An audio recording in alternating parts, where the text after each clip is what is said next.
네, 정치권 토론 시간입니다. 정치권 현안, 오늘도 두 평론가 두 분 모셔서요 정리해 보겠습니다. 먼저 최창렬 용인대 특임 교수 나오셨고요. 안녕하세요. 네, 안녕하십니까. 네, 네, 반갑습니다. 또 네. 이종훈 정치학 박사도 나오셨습니다. 안녕하세요. 네, 안녕하세요. 예, 반갑습니다. 먼저 유승민 전 국민의힘 의원 불출마 얘기부터 해봐야 되겠습니다. 당대표 결국 불출마하기로 결정했는데요. 먼저 이 박사님. 네. 유 전 의원 불출마 어떻게 보셨어요? 최근 와서 역시 불출마하지 않겠냐는 관측이 많이 나오기도 했었죠. 공식 활동 꽤 오랫동안 중단하기도 했고 이제 그래서 그런 관측이 나왔는데 이제 그대로 불출마 선언이 나왔습니다. 그런데 제 개인적으로는 좀 아쉽게 생각하고요.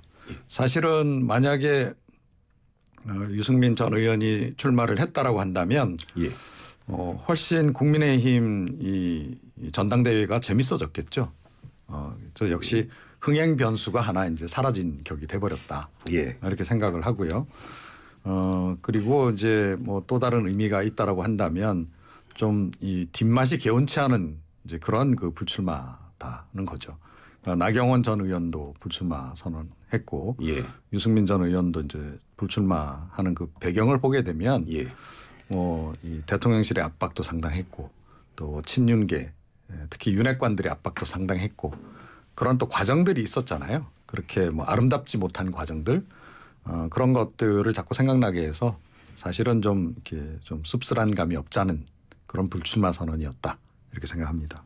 최 교수님이 보기에는 지금 이 박사님이 말씀하신 대로 이렇게 뭔가 전당대회 시끌시끌한 게 더 좋다고 보세요. 어떠세요? 이거 어떻게 보셨어요? 당연히 좀 역동적이라야 되는데 이 지금 국민의힘의 전당대회가 너무 맥이 빠져버렸어요. 물론 지금 이제 안철수, 김기현 의원의 그 이제 여론조사가 엎치락뒤치락한 게 많이 나와요. 어떤 조사는 차이가 별로 안 나는 게 있는데 순위 자체도 바뀌고 또 어떤 여론조사는 안철수 의원이 크게 앞서는 것도 있고 여러 가지가 있기 때문에 이 자체는 유승민 전 의원이나 나경원 전 의원이 출마한다고 전혀 역동적이지 않다고 할 수는 없습니다만 너무 지금 이른바 좀 대통령과 각을 세우는 이런 말을 할 수 있는 후보들이 아니란 말이에요. 적어도 안철수나 이제 김기현 의원이 적어도 지금 보기엔 그래요.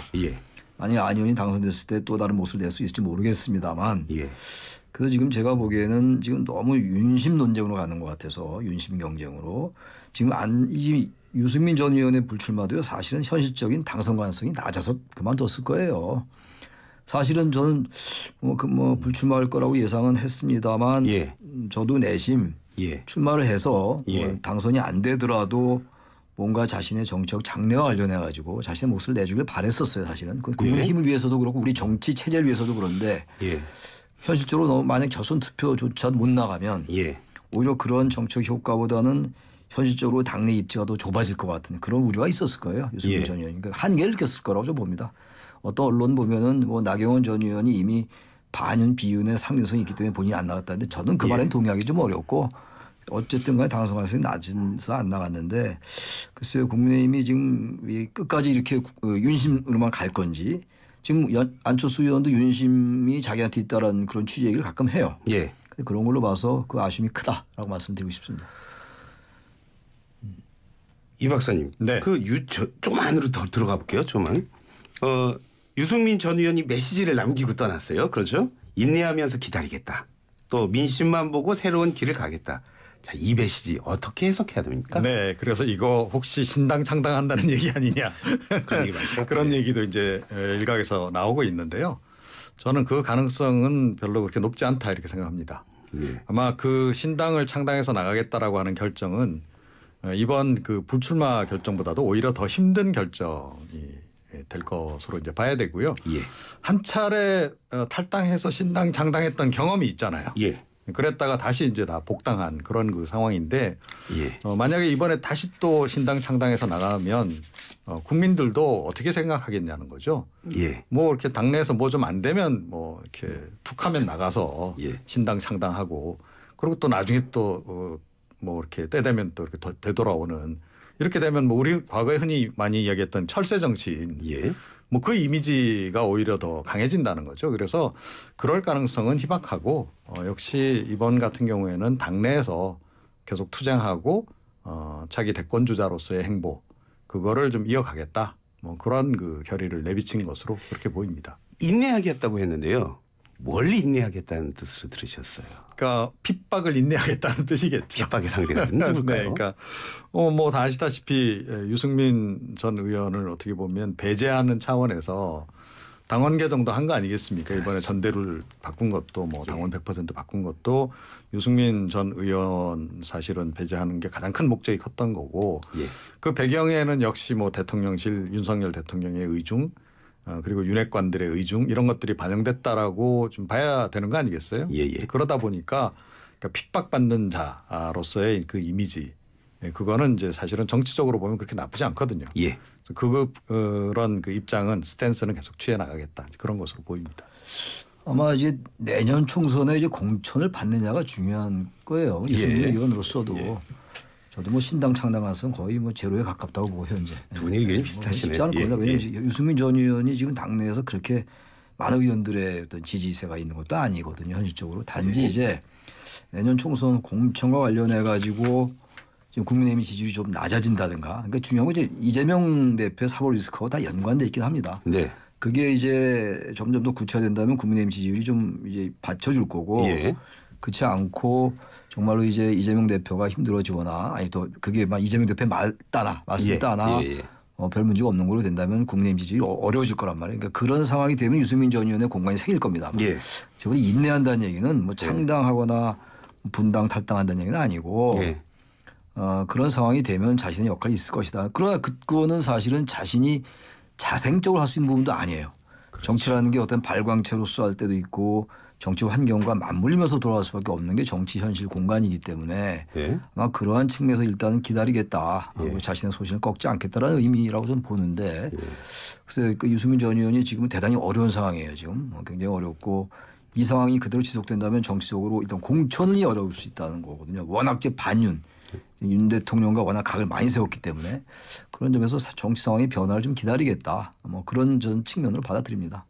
최 교수님, 저는 그 컷오프가 이제 당대표 4명으로 결정이 났죠? 그렇습니다. 그런데 뭐 저는 사실은 4명이 누가 될지는 별로 사실 제 개인적으로는 이렇게 관심이 있을까라는 생각을 했는데 저도 그래요. 많은 분들이 근데 사실은요. 4명이 누가 될지 관심 갖고 물어보는 분이 너무 많아요. 4명 누가 될까요? 4명이니까 글쎄 그거 예측한다는 게 저도 우리 앵커님 말씀처럼 큰 의미가 있는 것 같지는 않아 보여요. 그리고 지금 여러 의원들이 있죠. 윤상현 의원도 있고 황교안 전 대표도 있고 그다음에 조경태 의원 있는데 아마 그 세 분 중에서 2명이 되지 않을까. 그렇게 생각합니다. 강신업 변호사는 뭐 아닐 것 같고 뭐 그분이 들으면 기분 나쁘지 모르겠습니다만 아마 그 세 분 중에서 2명이 될 텐데 그 세 분 중에서 2분이 누구냐 그렇게 말씀을 또 물어보시면 좀 대답하기 쉽지 않아 보이긴 해요. 그래서 전 윤상현 조경태 정도 황교안 전 대표가 글쎄요 지지율이 대단히 낮더라고요 지금. 그래서 어떤 모르죠. 이제 보수 이제 극우 보수들의 어떤 지지는 받을 수 있을지 몰라도 현역 의원도 아니고 지금 윤상현 조경태 의원은 그래도 현역들이니까 굳이 물어보신다면 뭐 그렇게 대답을 드리겠습니다. 이 박사님. 네, 뭐 저도 비슷한 생각인데요. 뭐 황교안 전 대표가 조금 더 조경태 의원보다는 가능성이 높지 않을까. 뭐 큰 차이는 없습니다만 뭐 그렇게 생각합니다. 참고로 저도 방송에서 그런 질문을 받았거든요. 저는 대답을 유보한다고 했습니다. 원래 저도 유보하려고 한다고 말씀드리려다가 너무 그럼 또 이제 뭐 맹한 것 같아서 그래서 말씀을 드렸습니다. 감사합니다. 자, 그런데 이런 말도 있어요, 이 박사님. 근데 컷오프에 2명이 누가 올라가는 거에 따라서 좀 변수가 생길 수도 있다 이런 얘기도 있대. 그건 또 어떻게 보십니까? 뭐 이제 컷오프 돼서 올라가신 분들 그 중에서 2분이 결선 투표로 하는 거 아니겠어요? 그렇죠. 그러면 이제 그 결선 투표에 못 올라가신 2분의 표가 과연 어디로 가느냐 하는 거죠. 그런데 그게 이제 또 다른 관전 포인트가 되는 건데 조금 전에 이제 뭐 이야기를 좀 나누긴 했습니다만 뭐 조경태 의원이 올라가느냐 황교안 전 대표가 올라가느냐에 따라서 이게 조금 달라질 수 있죠. 그분들이 뭐 어느 정도 이 득표력이 있다라고 보는 거는 이건 뭐 계산이 복잡하긴 합니다만 다만 몇 퍼센트라도 박빙 승부하에서는 어느 쪽으로 간다 그랬을 때는 그게 굉장히 중요한 영향을 미칠 수 있잖아요. 특히 결선 투표에서는 어찌됐건 둘 가운데 한 명 선택하게 돼 있기 때문에 예. 제가 보건대는 제가 조금 전에 만약 예상한 대로 예. 이 두 분이 이렇게 올라간다 그러면 그 표심 같은 경우에는 김기현 의원 쪽으로 갈 예. 가능성이 조금 더 높다. 예. 이렇게 좀 생각을 합니다. 아무래도 층의 그 성향상 예. 이제 그렇게 좀 생각이 들죠. 이 박사님은 지금 최 교수님이 말씀하신 대로 뭐 여론조사 결과 그 양강이 차이가 별로 없으니까 그게 표심에 영향을 미칠 것 같다 이런 말씀하신 것 같은데 최 교수님 어떻게 생각하세요? 그래서 전 이 컷오프 이제 나머지 2명 김기현, 예. 안철수 말고 2명의 그 지지율이 미미하기 때문에 예. 물론 뭐 정말 이제 최종 결론은 모르겠습니다만 예. 아주 미세한 차이라면 지금 나머지 2명의 결선 투표 이제 컷오프로 올라간 사람들의 지지율이 영향을 주겠습니다만 예. 제가 볼 땐 그렇게 많이 영향을 줄 것 같지는 않아 보여요. 그리고 예. 황교안 전 대표가 지금 상당히 좀 강성 발언을 여전히 많이 하고 있단 말이에요. 예. 거기 비해서 조경태 의원은 좀 중도적인 발언을 좀 하는 편이고 그래서 예. 지금 수도권 내년 총선 표심을 지금 당신 100%니까 예. 당원들이 전략적 투표로서 이 투표에 임한다면 다시 예. 말하면 너무 윤심이나 너무 이제 보수 쪽보다는 그래 좀 중도의 몫을 내는 예. 후보. 그럼 이제 조경태 의원을 표할 수가 있는 거죠. 예. 그래서 그런 이제 논점에서 황교안보다는 조경태를 이제 올라갈 수 있다고 봤던 건데. 예. 글쎄, 근데 그분들이 전 큰 표차를 낼 것 같지 않아요. 비슷한 것 같고. 그렇다면 최 교수님은 결국 결선 투표로 갔을 때는 네. 나경원 전 의원의 지지층 그리고 지금 유승민 전 의원의 지지층의 어떤 그 표심이 캐스팅 보드가 될 거라는 이런 말씀이십니까? 저는 어느 정도 그럴 수 있다고 봅니다. 왜냐하면 나경원 전 의원은 이제 본인의 의도와는 달리 비윤의 상징성이 생기고 말았어요. 예. 유승민 전 의원이야 말할 것도 없고. 예. 그다음 그분들의 표가 아무래도 김기현 의원보다는 안철수 의원 쪽으로 갈 가능성이 높아 보여요. 안철수 의원 쪽으로. 예. 그리고 또한 제가 또 아까 전략적 선택 말씀드렸는데 지금 이제 당신 100%라는 게 윤심으로 끌려갈 수 있는 그런 요소가 하나 있습니다. 좀 다른 각도에서 본다면 내년 총선에서 너무 이렇게 과도하게 어느 한쪽으로 쏠리는 거. 당과 대통령실에서 관계에서 당이 너무 대통령실의 종속 변수로 작동되는 것에 대한 부담을 느낄 수 있다. 당원들이. 책임 당원들이니까. 그러니까 다시 말하면 정치적 관여도가 좀 높은 유권자들이라고 봐야 돼요. 당원들이. 아까 말씀드린 것처럼 오히려 그런 당심이기 때문에 윤심을 쫓아갈 거다라는 분석도 있지만 좀 다른 분석을 저는 하고 있는 거거든요. 그렇다면 저는 아무래도 안철수 의원 쪽으로 유승민 전 의원의 표가 가거나 이렇게 된다는 그 상황 자체가 윤심이 작동된다고 우리가 일반적으로 정설화되어 있는 그 김기현 의원의 승리 가능성은 그만큼 낮아지지 않겠는가 그렇게 보는 겁니다. 저는 그야말로 좀 뭔가 충격적인 그런 악재가 불거지지 않는 한은 안철수 의원이 승리할 가능성이 높다. 그것도 결선 투표 가기 전에 1차 투표에서 과반 득표로 갈 가능성이 좀 굉장히 높다라고 저는 봅니다. 그러니까 조금 전에 나경원 전 의원, 유승민 전 의원의 그 지지층이 과연 어디로 갈 거냐 지금 이제 질문을 하시기도 했는데 대다수는 아마 안철수 의원 쪽으로 좀 몰리지 않을까 이렇게 좀 생각을 하고요.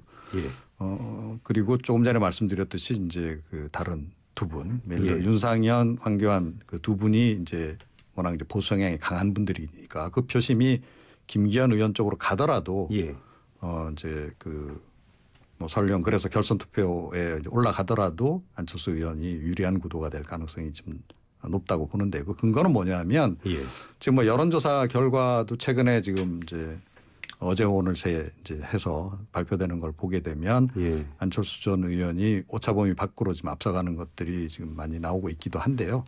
그거보다도 오히려 더 표차가 더 벌어질 수 있다라고 저는 봐요. 그게 뭐냐면 일반 국민들 그중에서 보수 지지층들 대상의 여론조사하고 실제 당심은 좀 차이가 있을 수 있다. 그러니까 당심은 오히려 제가 보건대는 중도 보수층이 훨씬 더 과거에 비해서 늘어난 상태라서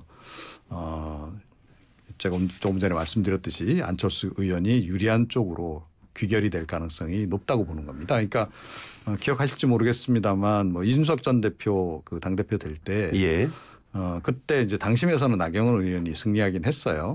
그때 이제 당원 숫자가 20만 명. 그야말로 골수 보수 지지층들만 딱 몰려 있을 때였어요. 예. 근데 그때도 그 당신 보게 되면 의외로 이준석 전 대표의 득표가 그렇게 나쁘지 않았었거든요. 격차는 예. 좀 있긴 했습니다만. 그런데 그 이후에 당원이 굉장히 많이 늘어났잖아요. 거의 4배 가까이 예. 증가한 그런 그 상황인데 이준석 당대표 탄생 이후에 들어간 그 당원들의 성향은 역시 과거에 비해서는 조금 더 젊은 층이 비중이 높고 그렇다는 거죠. 예. 그렇게 봤을 때 이준석 전 대표 될 때보다는 훨씬 더 중도 보수층들이 많이 유입이 된 상태다. 그게 이제 제 판단의 근거입니다. 저도 아까 그런 맥락에서 말씀드린 거예요. 지금 이제 전략적 선택, 전략적 투표라는 게 내년 총선에서 너무 대통령과 호흡을 너무 과도하게 가까이 하는 후보에 대한 부담감이 있다. 예. 당심이. 그래서 정치관여도가 높은 당원들이 책임 당원들이기 때문에 그래서 맞는 말씀이에요. 지금 지역이나 세대별로 굉장히 골고루 분포가 바뀌었어요. 과거에는 이제 영남이 이제 당원이 많았잖아요. 그렇지 네. 않다고요 지금. 수도권과 영남, 경북, 영남 합친 영남이 거의 비슷해요. 예. 지역별로도 그렇고 예. 게다가 30, 40대 비중도 늘어났고 말이죠. 예. 당원 수가 일단 늘어났어요. 예. 그 당시 22여만의 당원인데 지금 거의 80에서 84만 이렇게 얘기들을 하고 있거든요. 예. 그렇다면 그 당원의 분포가 더 오히려 더 젊은 세대라든지 중도 보수의 성향, 중도층의 예. 성향을 가진 유권자들이 임한다면 지금 그것도 사실 안철수 의원이 뭐 과도하게 반윤이나 비윤이라고 얘기하지 않는 상황이기 때문에 그렇죠. 예. 그분들이 중도 보수 의식하는 분들이 안철수 의원을 찍는 것도 큰 부담이 없을 거라는 얘기예요. 만약에 정말 과도하게 반윤이면은 그런 중도 표심을 의식하는 당원들이라도 부담이 되죠.